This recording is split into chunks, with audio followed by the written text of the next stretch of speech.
I hope you can see me already. I hope we are working here. Everything is working. I hope so, at least. Anyway, I never understand better. So let's pretend everything is working and you are seeing and hearing me. Welcome to this Monty, and the Italian version is coming. Anyway, so today I want to spend a couple of words about the new full moon, the next full moon coming. Greta. No, it's not. Yeah. Okay, sure. Let's show up immediately, right now. Yeah, Greta, as usual.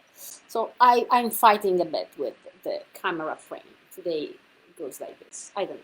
So I want just to invite you to pay attention to the next full moon because it comes with an eclipse and it's a special effect.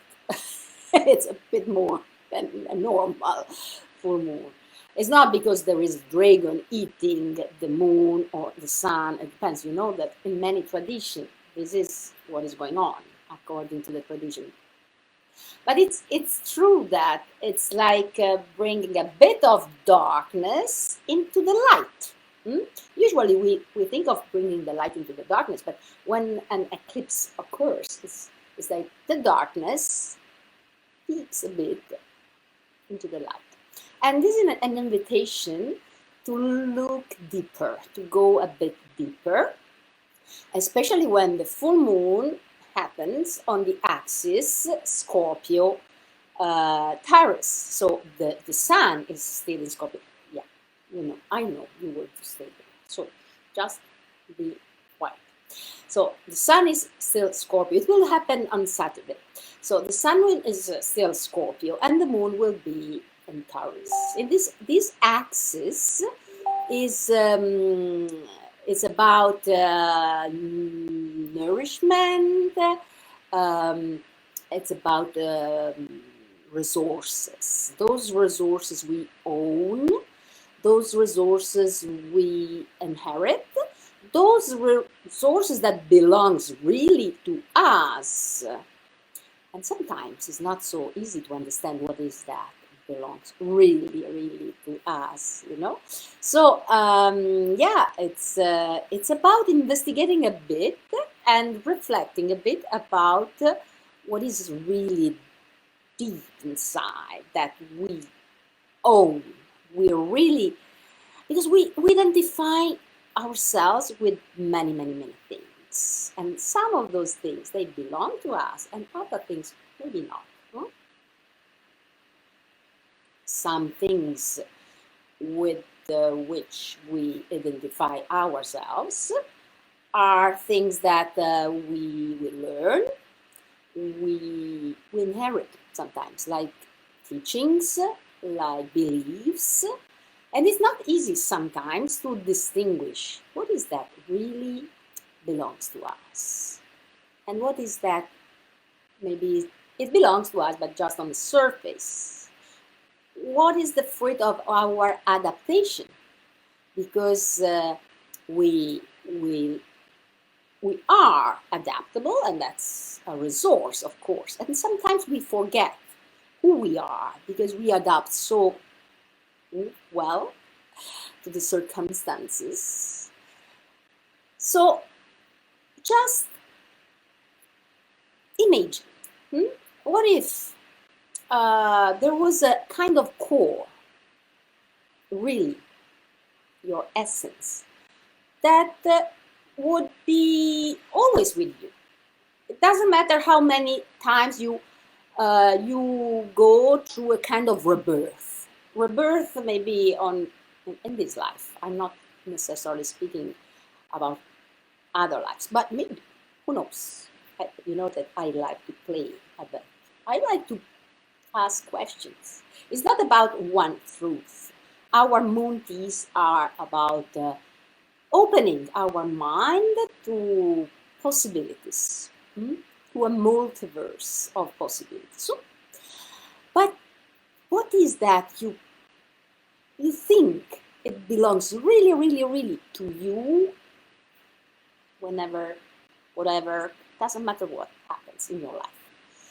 So this full moon invites us to reflect on that essential that is mostly invisible to the eye, unless you are already on a path of discovery, self-discovery, self-knowledge, of course. So what is your intrinsic power?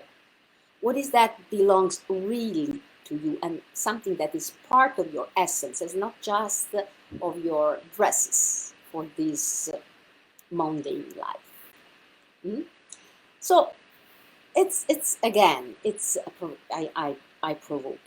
I love to do that. This full moon is also about omniscience. It helps us to bring to the light what is hidden. So if you can ask yourself a question, no? It's about asking yourself. If there was something you were not aware of, what it would be? About yourself, of course. I'm not speaking about things around, about yourself. Maybe a resource, maybe an inner treasure.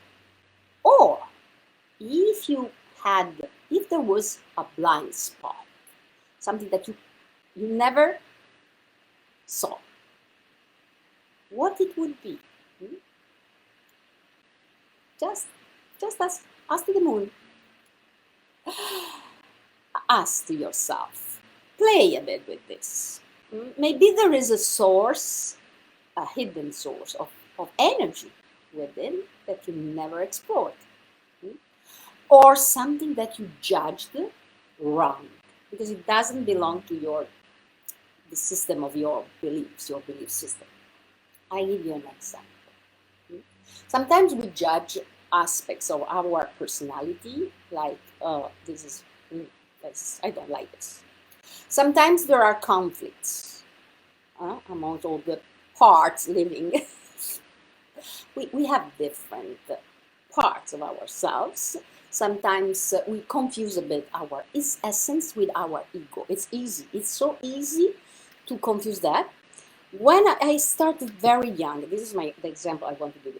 I started very, very young. I was still a child when I started to find this interest towards spirituality and science, both. Science and spirituality. And I started exploring all those words. And then through readings, a lot of readings, I started thinking that really my prima donna side was not matching the spiritual research.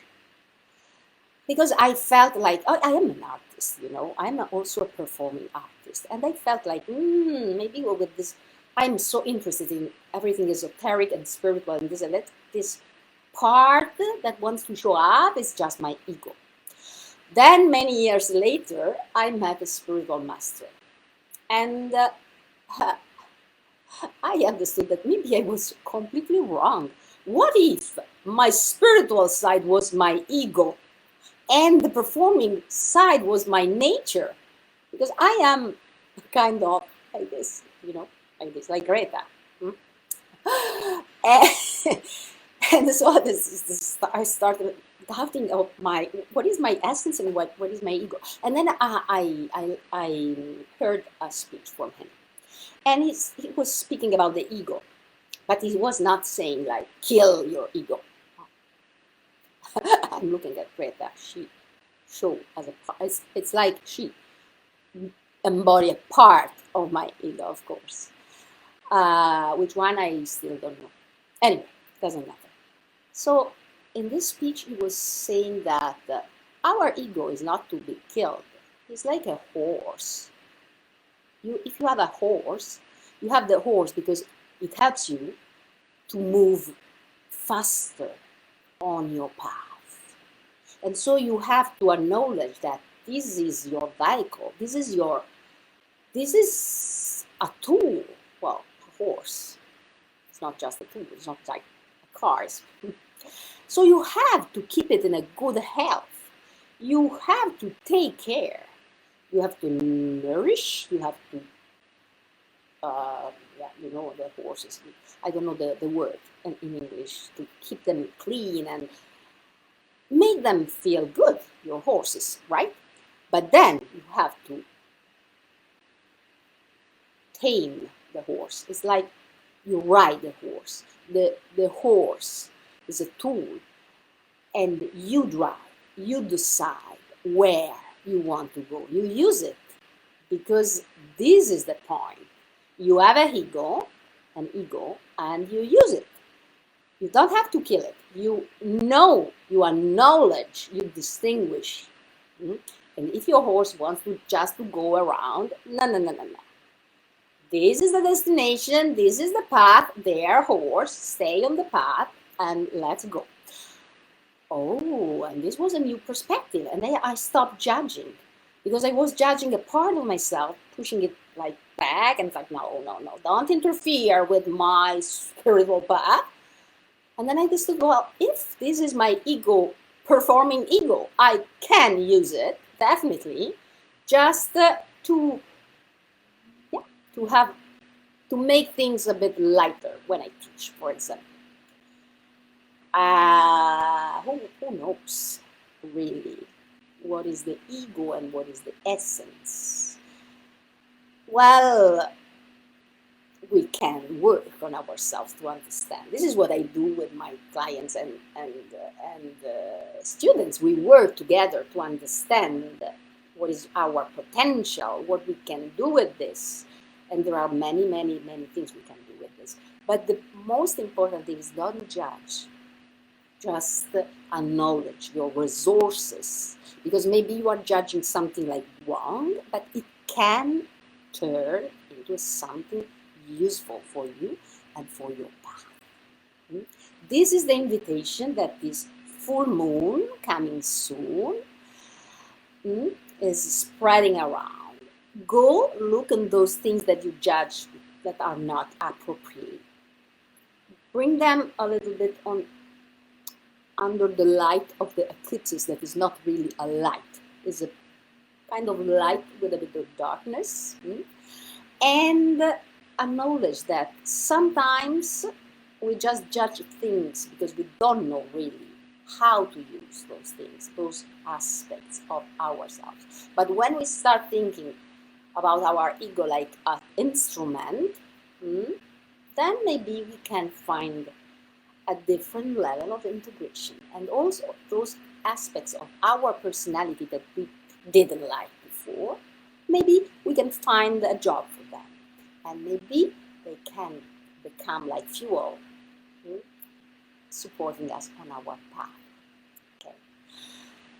And I hope that also this tea was entertaining. This is why I define myself enlightening trainer. Because I like to put some lights on the dark spots. And I like to train with a bit of you. That is a good medicine, especially in times when the energy is a bit heavy, like the planets right now, they are really working. So they are tough sometimes. Find a bit of lightness if you can.